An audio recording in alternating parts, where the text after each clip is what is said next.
Atlanta, Georgia, July 1996. Nigeria trailing Argentina in the Olympics final. A poorly hit free kick bounces in the box and Emmanuel Amunike volleys it home. Against all odds, Nigeria, a country torn apart by civil war and corruption, has just won Olympic gold in football. But this story isn't just about football. It's about the hope triumphing over despair, unity conquering division, and a group of young men who gave their nation something to believe in when they needed it most. Nigeria in 1996 was a nation in crisis. 3 years earlier, General Sani Abacha had seized power in a military coup, overthrowing a democratically elected government. This regime will be firm, humane, and decisive. We will not condone nor tolerate any act of indiscipline. Any attempt to test our will be decisively dealt with. The popular winner, Moshood Abiola, was imprisoned. Dissent was crushed with brutal force. In 1995, the execution of activist Ken Saro-Wiwa sent shockwaves around the world. Nigeria was isolated, suspended from the Commonwealth. For ordinary Nigerians, hope was hard to find, except in one place: football. At the 1994 World Cup in the USA, Nigeria had announced themselves to the world. In their very first World Cup, they reached the knockout stages, playing with a joy and flair that captivated millions. Stars like Nwankwo Kanu and Finidi George were conquering Europe with Ajax. Nigeria's youth team were dominating. On the 17 World Cup winners in 1993, runners-up at the World Youth Championships in 1989. The talent was there. The question was, could they channel it when their country needed it most? Coach Johannes Bonferre assembled what Nigerians called their dream team. Captain Nwankwo Kanu, the silky, smooth striker who could make magic happen. JJ Okocha, the wizard with the ball at his feet. Celestine Babayaro, a teenage left-back with the heart of a lion. But the dream nearly died before it began. Bonferre had quit months earlier over unpaid wages. The team had to pay for their own hotel services. Some hotels refused to provide laundry, fearing AIDS. These weren't just footballers. They were young men carrying the hopes of 100 million people on their shoulders. As they landed in America, nobody gave them a chance. Brazil were favorites, loaded with superstars like Ronaldo, Rivaldo, and Roberto Carlos. Nigerians were just happy to be there. But Nigeria had a secret weapon: unity forged in adversity. Against Hungary, they employed physiological warfare, deliberately intimidating their opponents at the team hotel. Goalkeeper Joseph Dosu said, "If they were eating, we would also do the same. Once we kept doing that, they would just carry their food and leave. Through that, we tried to intimidate them." Kanu's perfectly crafted goal gave them a 1-0 victory. Next came Japan, desperate to prove their 100-year plan to win the World Cup in 2092. Two late goals sealed a 2-0 win for Nigeria, who were through to the knockout stages. But the real test was coming. Brazil awaited. Ronaldo scored the only goal for Brazil in the final group game against Nigeria, making them group winners. But Nigeria had avoided Ghana in the quarterfinals, so they had to face Mexico, and their real journey was about to begin. Against Mexico, Nigeria showed their class. Okocha's 25-yard thunderbolt opened the scoring, a goal that announced the world that this team meant business.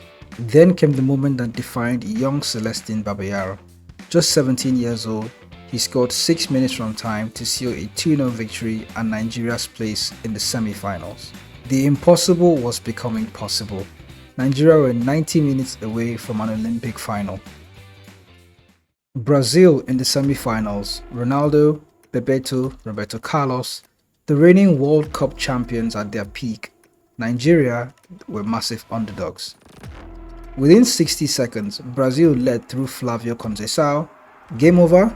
No, not for Nigeria. Roberto Carlos bundled Babayaro's cross into his own net. 1-1. But Brazil showed class. Bebeto and Conceição again put them 3-1 up by half-time. At the break, even Nigerian fans were preparing for a bronze medal match. This is where the fairy tale should have ended. Victor Ikpeba pulled one back with a stunning strike from outside the box, making the game 3-2. 15 minutes to find a miracle. In the dying seconds, Okocha launched a long throw into the box. The ball fell to Kanu Nwankwo's feet, 4 yards out.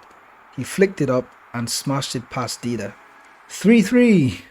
Extra time. During the 1996 Olympic game, the golden rule was in effect. This means that the next goal will win the match. 4 minutes into extra time, Nigeria struck again. Kanu, the captain, the leader, collected the ball at the edge of the box, danced past one defender and caressed his shot past the helpless Dida. Nigeria were in the Olympics final. The impossible had happened. The final. Argentina. A team of superstars managed by World Cup winning captain Daniel Passarella, other players like Diego Simeone, Javier Zanetti, Juan Sebastian Varón, and Hernan Crespo were in the team. Once again, Nigeria fell behind early. Claudio Lopez headed home after just 3 minutes. Here we go again. And once again, Nigeria responded. Babayaro, the teenage hero, powered home a header to level the score 1-1 at halftime.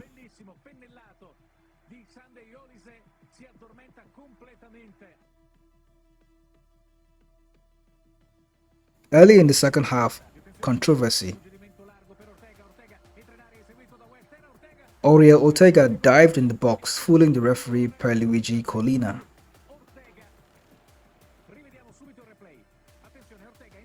Hernan Crespo stepped up, converted the penalty, 2-1 to Argentina. Nigeria were running out of time. But this team has made a habit of the impossible. Another long throw caused chaos. The ball fell to substitute Daniel Amokachi, who somehow chipped it over the stranded keeper. 2-2, 5 minutes left.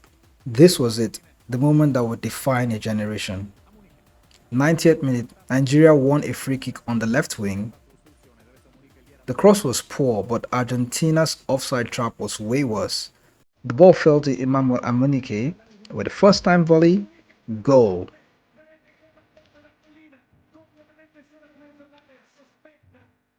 Argentina screamed offside, but the flag stayed down.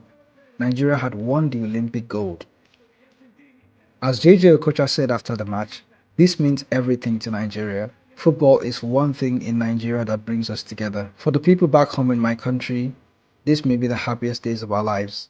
Back in Lagos, millions celebrated in the streets. For 2 weeks, Nigeria had forgotten its troubles. A group of young men had given their nation something no amount of corruption or oppression could take away: hope. The dream team returned home as heroes. Many were still teenagers, but they had become legends. Nwankwo Kanu, the captain, summed it up perfectly. Argentina were good, but Nigeria were gold. The 1996 Olympics proved that sport can transcend politics, that unity can overcome division, and sometimes, just sometimes, dreams do come true. In a summer of miracles in Atlanta, Nigeria's Golden Boys delivered the great miracle of all, reminding the world that the beautiful game is at its most beautiful when it brings people together. What do you think of Nigeria's incredible journey? Let us know in the comments, and don't forget to subscribe for more incredible football stories from history.